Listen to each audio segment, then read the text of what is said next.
नया IBN 7 हौसला है।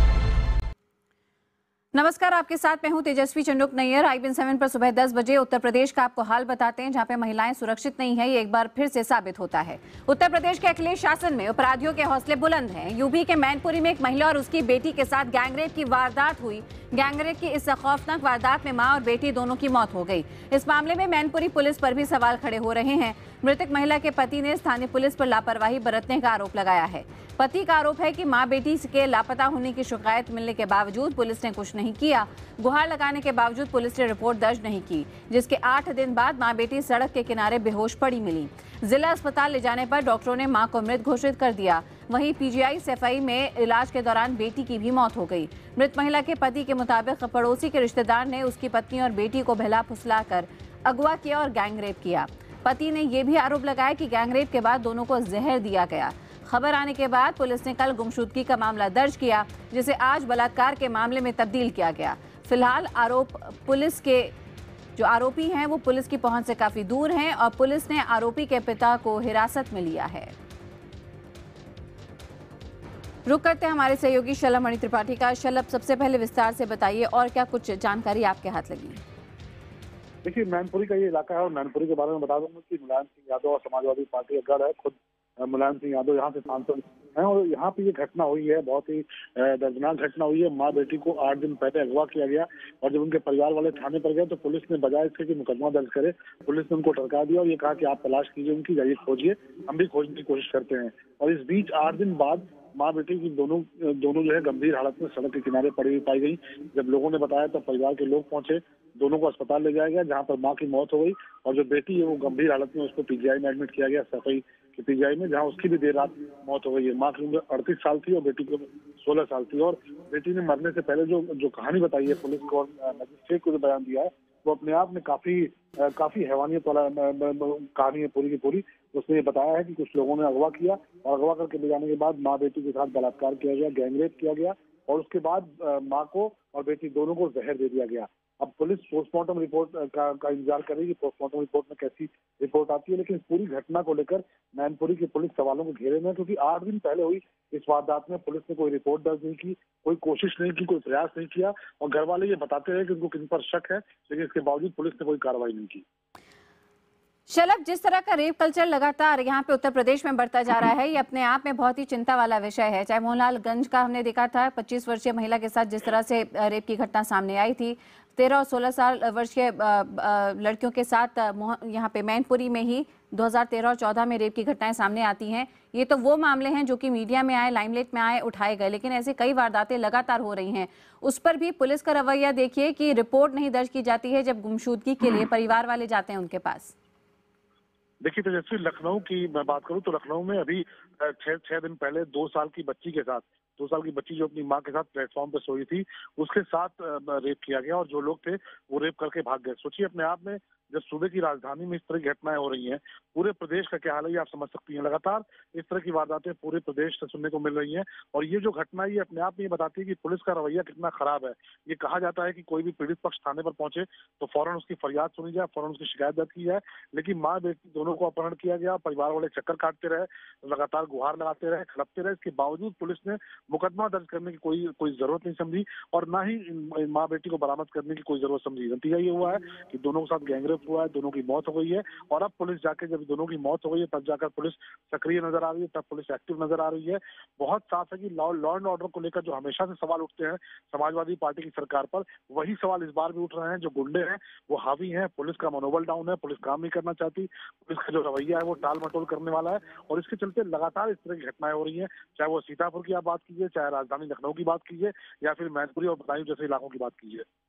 बने रहिए शलभ हमारे साथ। मैनपुरी के SP उदय शंकर जायसवाल हमारे साथ हैं। जायसवाल जी, ये बहुत ही गंभीर आरोप है कि प्राथमिक रूप से जब मामला गुमशुदगी का परिवार वाले थाने लेकर पहुंचे तो मामला दर्ज ही नहीं किया, लिखित में कोई शिकायत ही नहीं की पुलिस वालों ने। उदय जी, ये मेरा सवाल आपसे है। चलिए हम उनसे भी जुड़ने की कोशिश करेंगे। आपको बता दें, यहाँ पे हम आपको खबर दिखा रहे हैं उत्तर प्रदेश की मैनपुरी की, जहाँ पे माँ बेटी के साथ बलात्कार किया जाता है। 8 दिन लापता होने के बाद वो बेहोश पड़ी सड़क किनारे मिलती हैं। परिवार वाले ये साफ आरोप लगा रहे हैं कि जिस दिन वो गुम हुई थी, उनकी गुमशुदगी की रिपोर्ट के लिए वो पुलिस थाने गए थे, लेकिन पुलिस वालों ने उनके इस पूरे मामले को गंभीरता से नहीं लिया और ना ही कोई लिखित शिकायत दर्ज की, जिसके बाद अब हम देख सकते हैं पुलिस का तो ये लचर रवैया है ही, और किस तरह से लगातार रेप की घटनाएं भी उत्तर प्रदेश में बढ़ती जा रही हैं। अब आरोपी के पिता को फिलहाल हिरासत में जरूर लिया गया है, लेकिन आरोपी कहां है ये पुलिस को अभी भी नहीं पता। और एसपी नेता सुनील यादव इस वक्त हमारे साथ हैं। सुनील जी, ये किस तरह का लॉ एंड ऑर्डर और किस तरह का शासन आपके प्रदेश में?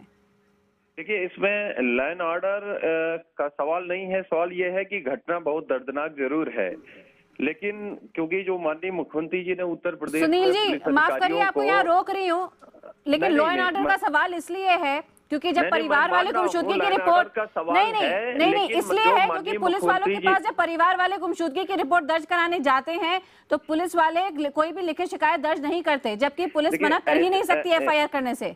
नहीं, जो मैं यही कह रहा हूँ कि जो निर्देश है माननीय मुख्यमंत्री जी के उत्तर प्रदेश की पुलिस को, वो यही है कि अगर कोई भी आदमी जाता है तो आप उसकी रिपोर्ट लिखिए, उसकी समस्या सुनिए और उसका समाधान करिए।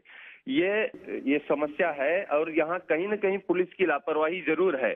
अगर पुलिस की लापरवाही है तो इस पे जरूर पुलिस पर कार्रवाई होगी।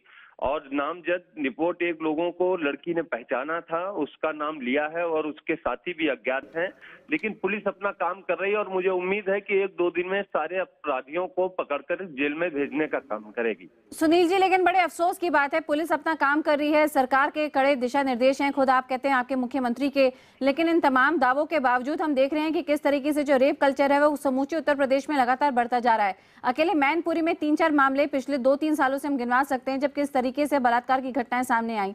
ये वो घटनाएं हैं जिनको हम रिपोर्ट कर रहे हैं, बता रहे हैं। इसके अलावा आए दिन महिलाओं के खिलाफ अपराध होता रहता है। भला क्यों नहीं ये अपराध रुक सकते आपके प्रदेश में?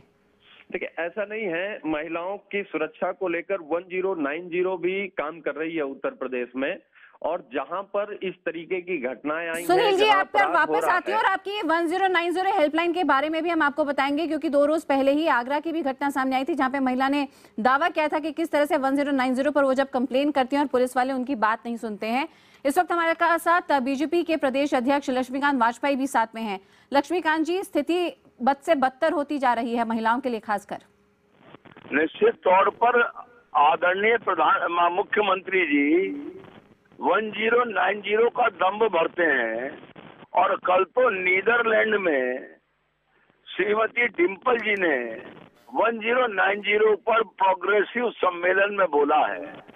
वो शायद ये भूल गए कि उत्तर प्रदेश के मुख्यमंत्री के कार्यकाल में महिलाओं पर अपराधों की संख्या में 59% की वृद्धि हुई है। अब अगर इतनी वृद्धि के बाद भी 1090 का दम भर रहे हैं तो मैं समझता हूं कि ये आत्ममुग्ध हैं और किसी न किसी दिन इनके लिए मुसीबत खड़ी होने वाली है। मैं तो इतना कहना चाहता हूँ, इस घटना पर अभी मैं 5 दिन पहले मैनपुरी गया था। सुमन नाम की लड़की का अपहरण 6 दिन से हुआ था। 4 का नाम मुझे बैठा रखे थे, लड़की का पता नहीं था। सुनील जी, आपका क्या जवाब है लक्ष्मीकांत जी के सवाल पर?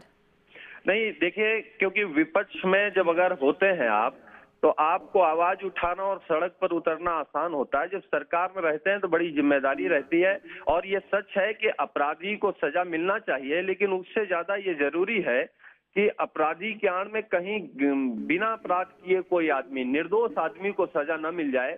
इसलिए कहीं न कहीं काम करना पड़ता है, रिपोर्ट मंगानी पड़ती है, क्योंकि कहीं निर्दोष न फंस जाए आनंद फानंद की किसी प्रक्रिया में। इसलिए सही अपराधी कौन है उसको ढूंढने में थोड़ा समय लग सकता है, लेकिन कोई भी ऐसा मुद्दा नहीं होगा 3 साल की सरकार में जिसपे अपराधी बचा सुनील जी, सुनील जी मेरी बात सुनिए। कोई निर्दोष आदमी फंस ना जाए। हम भी भली प्रकार से यहाँ पे देश के कानून को समझते हैं और कितनी छूट दी जाती है कि एक फेयर ट्रायल हो, ये हम समझते हैं, लेकिन यहाँ पे माँ और बेटी बलात्कार के बाद उनकी मौत हो गई है। क्या ये निर्दोष नहीं थी? जिन महिलाओं के साथ बलात्कार के मामले आ रहे हैं, क्या वो निर्दोष नहीं है? क्या उनकी जिंदगी के बारे में आपकी सरकार नहीं सोचती है?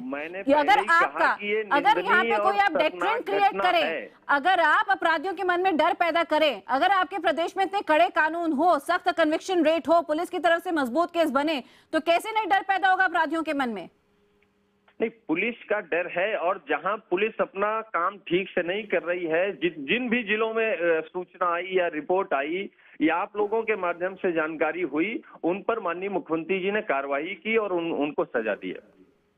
और यहाँ मैनपुरी में भी अगर पुलिस की लापरवाही अगर सामने आती है और इन लोगों ने सही काम नहीं किया और जान नहीं बचा पाई है, तो सरकार जरूर इनके खिलाफ काम करेगी।